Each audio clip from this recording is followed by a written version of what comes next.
She cried her eye out that night, not because of what he said, but because of what she never found the courage to say back. Hey everyone, before I begin, please like, share, and subscribe if you enjoy simple, real-life love stories told by someone who saw them up close. Thank you. I grew up 3 doors down from Edna and 2 from Dan. In our village, that made us family. Our main street was a strip of dust and voices. The river curved behind the mango trees like a ribbon, and under the widest tree there was a long, old bench. We used to sit there as kids. We called it our spot, but of course anyone could sit there. That bench kept a lot of secrets. Edna was a black woman with long, curly dark hair. When the sun hit it, it warmed to brown. She was the kind of person who laughed with her eyes first and her mouth second. Dan was white, tall, and strong, the kind of strong that doesn't try to show off. He had long, dark brown, curly hair that he pushed back when he worked. He could lift heavy bags and still remember to open a door for an old woman with his free hand. He spoke little, but when he spoke, you listened. I was the one around them enough to see what was happening without being part of it. I saw the small things everyone else missed. When Edna shared her last mango slice with Dan, but not with anyone else. When Dan carried 2 pails of water, so Edna didn't have to carry any. They called each other friend. The village nodded and smiled. People teased them. You 2 will marry one day. Edna would laugh and roll her eyes. Dan would grin and look at the ground like the ground was telling him a story. Childhood. Little signs. We met at the schoolyard most afternoons. Edna ran fast, hair flying, scarf untied. Dan played goalkeeper because he said he liked to catch what was coming. He always watched the whole field, not just the ball. When we fished, Edna named the fish before we set them free. Dan said that was silly, then remembered the names the next day. If someone teased Edna too hard, Dan stood beside her without speaking until the teaser found something else to do. If Dan got into a knot he couldn't untie on a rope or a net, Edna took it, twisted twice, pulled once, and handed it back with a look that said, "Pay attention next time." He did. The bench by the river became the place. We sat there in all kinds of weather, clear, heavy, windy. In the harmattan season, the air went dry and edges turned sharp. We counted boats and made plans. Edna talked about the city. She wanted to learn things, try things, see how far she could go. Dan talked about engines, metal, how it felt to fix something that everyone else had given up on. Neither of them said you and me out loud, but the we lived in their pauses. Leaving. When Edna turned 16, she got a place at a city school. We were proud. The morning she left, her mother cried and said it was onions. Dan stood at the gate with his hands in his pockets. He looked like a door half open. Edna hugged him fast, hugged me quick, jumped on the bus, and didn't look back because sometimes looking back hurts more than leaving. She waved from the window. The bus coughed, rolled, and swallowed the dust. Letters kept the line between them at first. Edna's letters were long and full. She wrote about the noise of the buses, the way the tall buildings blocked the sky, how some streets smelled like bread at dawn and fried food at night. Dan's letters were short and neat. He wrote about the river level, the mango season, whose goat got into whose garden. He pressed a leaf into the first letter and a small wildflower into the second. She sent a photo of her school gate and one of a coffee cup with a heart in the foam. They were young and hopeful, and thought the world might be kind. Letters slow down. This is a law of life. There was no big fight. Just schoolwork, job work, new friends, tired nights. The words got fewer, until there were none. Silence is a kind of letter too. Still, when Edna came home for holidays, she went to the bench. Dan found her there. They talked about easy things, not about why the letters stopped. Some truths rest under the tongue for years. First, big break. After school, Edna got a job in the city. She rented a small apartment with thin walls where you could hear neighbors laugh and cry and boil water. She wore office clothes that made her feel taller and shoes that hurt her toes. She came home less. Dan stayed in the village. He helped his father with the trucks, learned sounds that engines make when they are about to fail, and learned how to talk to stubborn bolts. One morning, he told me he would go to the city to see her. He said it like a plan and a prayer. He shaved. He ironed his one good shirt. He bought a small bag of ground nuts because she loved them. He asked me twice if the 9 o'clock bus still left at 9. I said yes both times. He went. He climbed the stairs of her building. He knocked. She opened. For a second, her face was home. Then fear walked in behind her eyes. Her hair was straight that day. She smelled like the kind of soap that comes in a bottle, not a bar. "Hi, Edna," he said.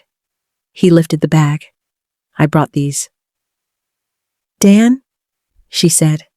She looked over her shoulder into the apartment, like it might answer a question. Then she looked back at him. "You shouldn't have come." "Why not?" he asked. "This isn't your world," she said. "Not anymore." He stood there, and the hallway went quiet enough to hear the shape of his breath. He did not argue or plead. "Okay," he said. She closed the door. Then she leaned on it and slid down and cried her eye out. Not because she hated him, because she loved things she didn't understand yet. Because she had built a life that looked right and felt wrong. Because she had told herself she was strong and found out she was also scared. Because she wanted him to stay and had said, "Go." He rode home with the ground nuts still in the bag. He went back to work. He left the village for another city soon after.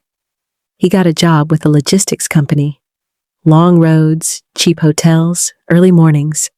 He learned new routes, new radio stations, new places where the coffee didn't taste like sadness. He sent money home. He didn't talk about Edna. Edna's side.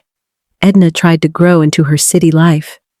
She woke early, answered emails, learned office words, smiled through meetings, and told herself this was the path.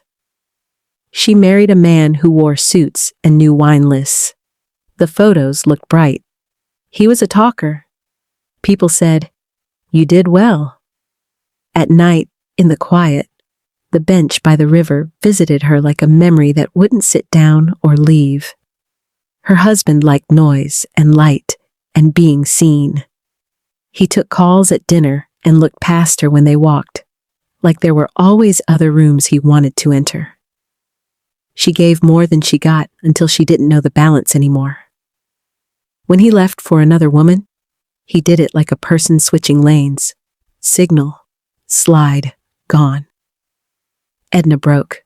Her job told her to take time off. She packed a small bag and went home to her mother. Dan's fall and return. In the same season, Dan's company shut down. A manager walked through the warehouse, read a list, and turned off lights with his finger. Dan packed his tools in a box and carried his box to a bus. He reached the village with a bag, tired eyes, and silence. He slept late for 3 days. On the 4th, he woke before dawn. He started fixing things again. Work is how he told himself the day would be okay. The market, the pause. We did not know both were home until the Sunday market. I was buying tomatoes I didn't need. Dan was crouched by a motorbike, oil on his hands. Edna stood at the fruit stall, rolling an orange in her palm. They looked up at the same time. The world paused. She looked away first. He turned back to the engine and tightened a bolt that was already tight. Everyone in a small place knows how to pretend they didn't see the thing they all saw. The river again, the whisper, and the first kiss. That evening, Edna walked to the river. I don't think she chose it on purpose. Some paths remember our feet. The bench was there, as always. She sat and pushed her toes into the cool sand. She stared at the water and tried to make her breathing match the small waves. From behind the mango tree, Dan came along the path he always took. He saw her and stopped. Then he walked forward, slow, giving her space to leave or stay. She stayed. "Hi," he said. She looked up. There were years in her eyes. "You still come here?" He stepped in close, not too close, just enough so it was between them and no one else. He leaned near. He whispered in her ear, "I was just leaving." His breath touched her skin. The words were simple, but they carried a whole life. He turned like a man who had taught himself to leave before he could be asked to.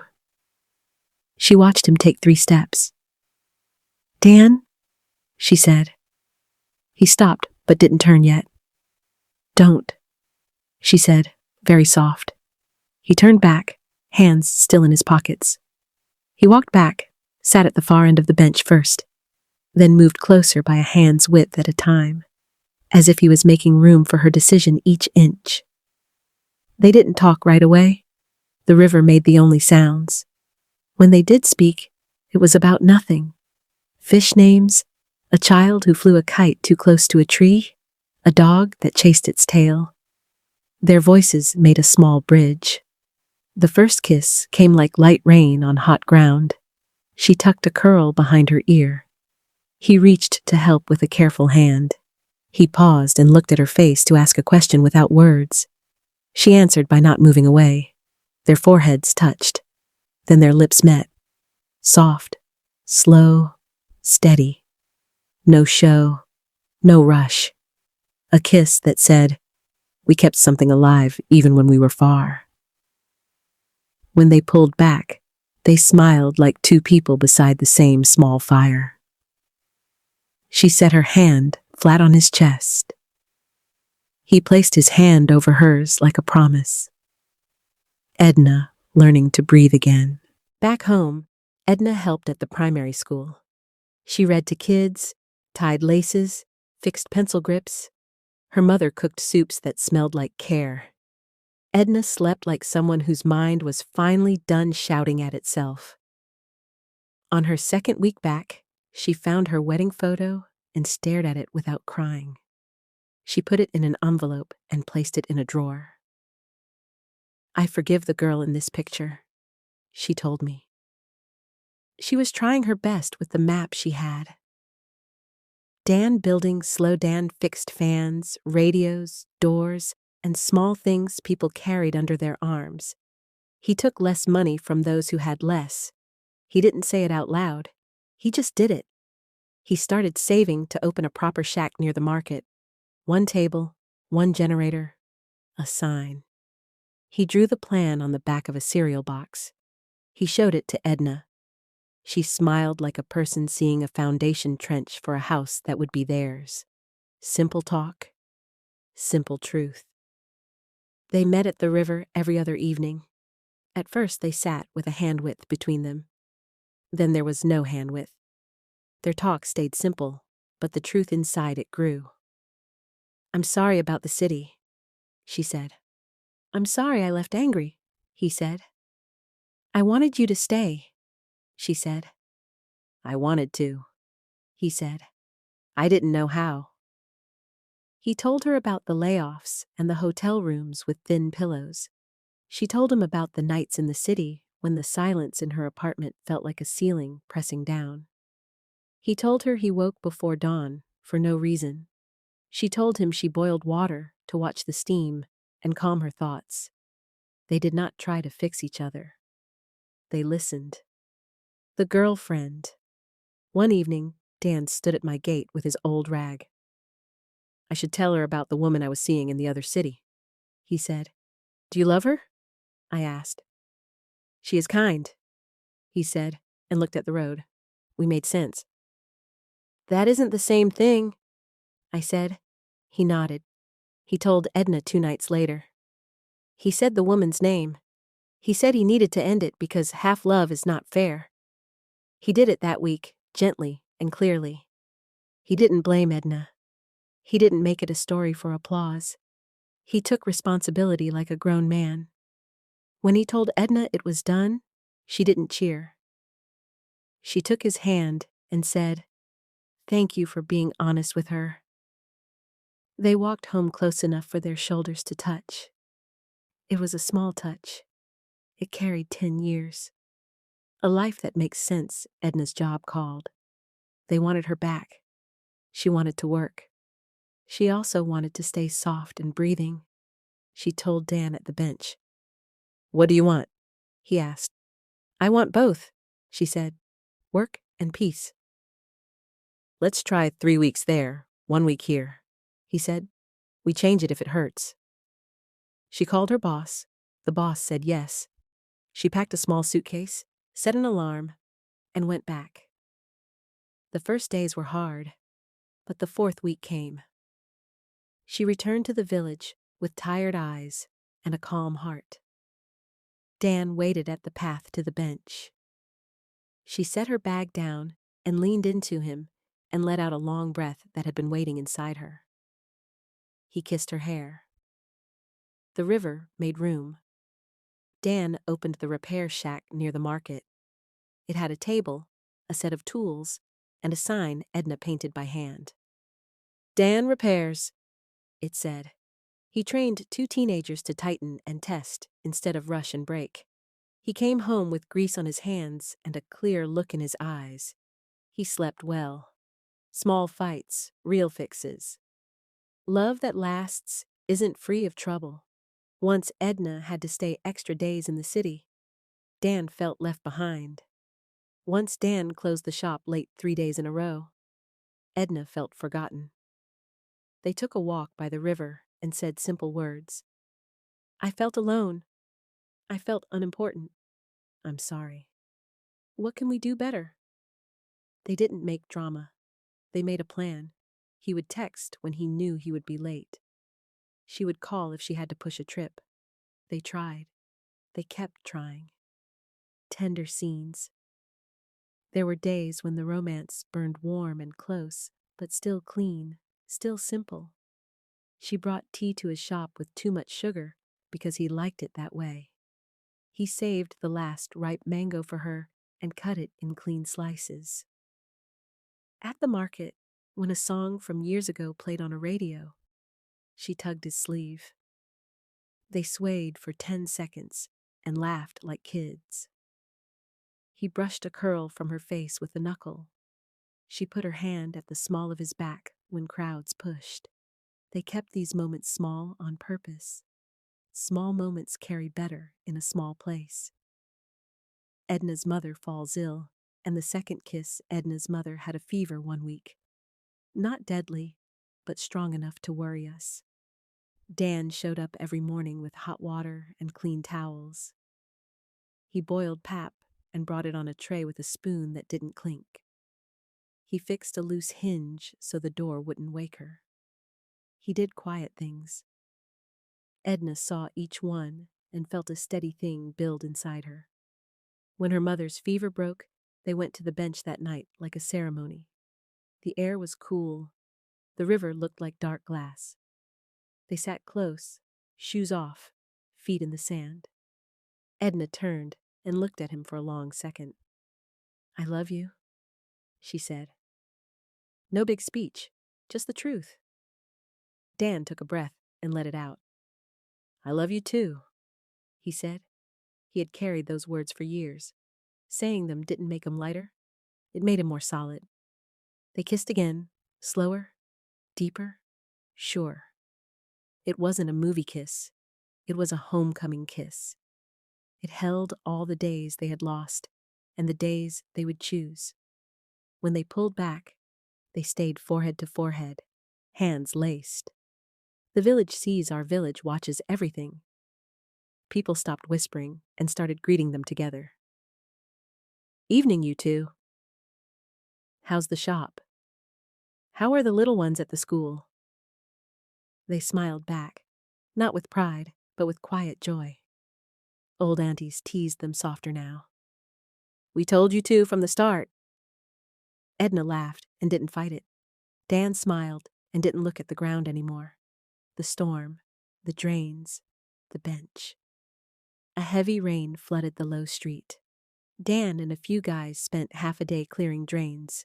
Edna and I carried buckets and mops. When the work ended, they met at the bench, both wet, both tired. She leaned into him without asking. He held her. A child ran past and called them old married people. They laughed and didn't correct him. City friends and the question that matters. Some of Edna's city friends visited once. They saw the shack, the bench, the mango tree. They asked, "Why come back? Isn't this too small for you?" Edna didn't argue. After they left, she went to the bench alone and asked herself one question. Where do I feel most like myself? The answer pointed to the river, to the shack, to the house with her mother in it, to the man who boiled pap without clinking the spoon. That answer was enough. Work and rhythm Edna kept the 3 weeks there. 1 week here rhythm for a while. Later, it became 2 and 2. She took some projects she could do from home. Dan's shack grew. He bought a second-hand generator, then a better one. He added a pegboard to hang tools. He taught the 2 boys to test twice and return calls. He closed on Sundays. They built a life from small bricks.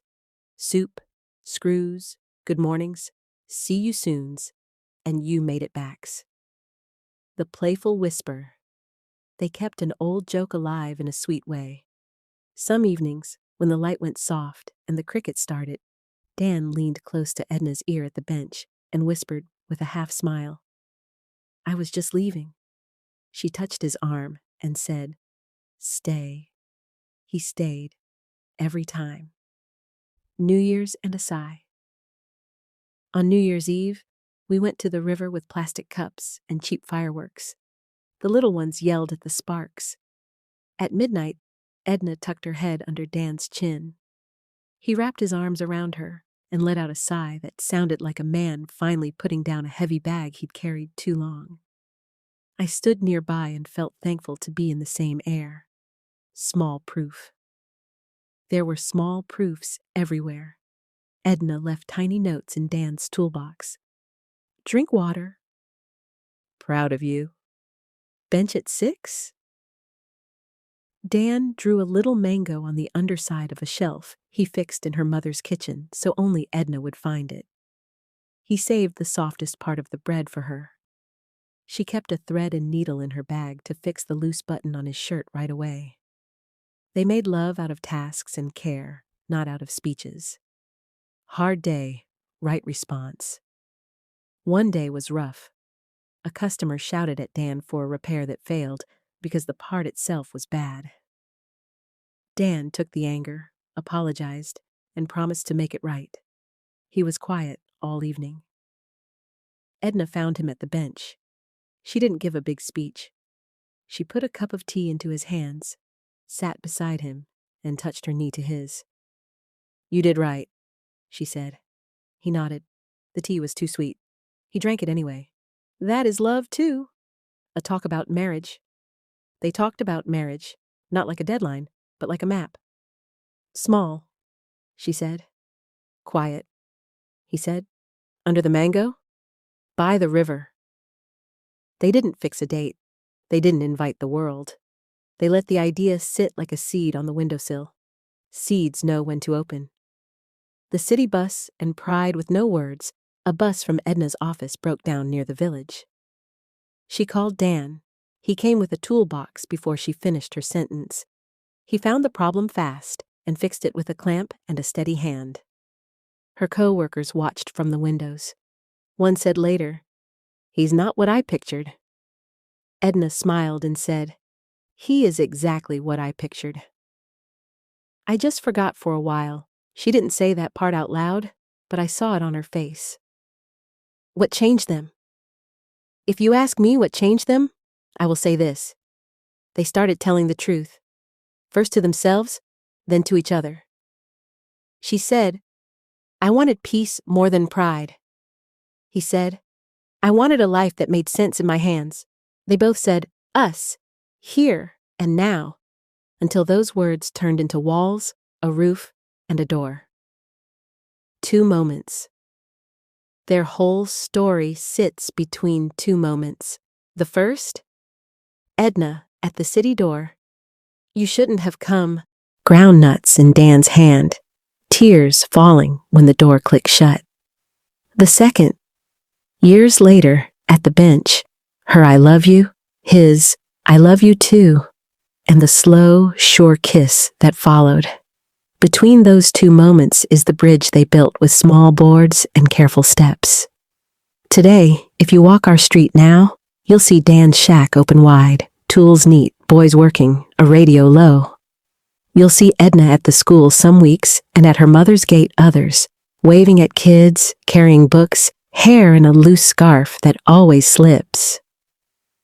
In the evening, if you take the path by the mango tree, you'll find them on the bench. Sometimes they talk. Sometimes they sit quiet and share a view. Sometimes they laugh at the exact second like they planned it. People ask if they're married yet. I say, they're together. If one day we dance under the mango with a small band and big pots of stew, we'll clap and sing. If not, we'll still clap for what they have. Steady love, soft words, good work, and a bench that never gave up on them. I still tease them when they pass my gate. "You two took your time," I call. Edna laughs. Dan shakes his head and pulls her a little closer as they walk. The road is dusty. The air is kind. The day feels right. If you go by the river at sunset, you might see him lean close to her ear and whisper, with that small smile, "I was just leaving." You will see her hand touch his arm and hear her say, "Stay." And you will see him stay, not because he forgot how to leave, but because he finally remembers where he belongs. That is their love. Simple, real, soft, and strong at the same time. The kind that grows in the open, in small steps, in daily care. Thanks for watching and listening to this extended version. If it moved you, please like, share, and subscribe for more true-to-life love stories told simply. Have a nice day.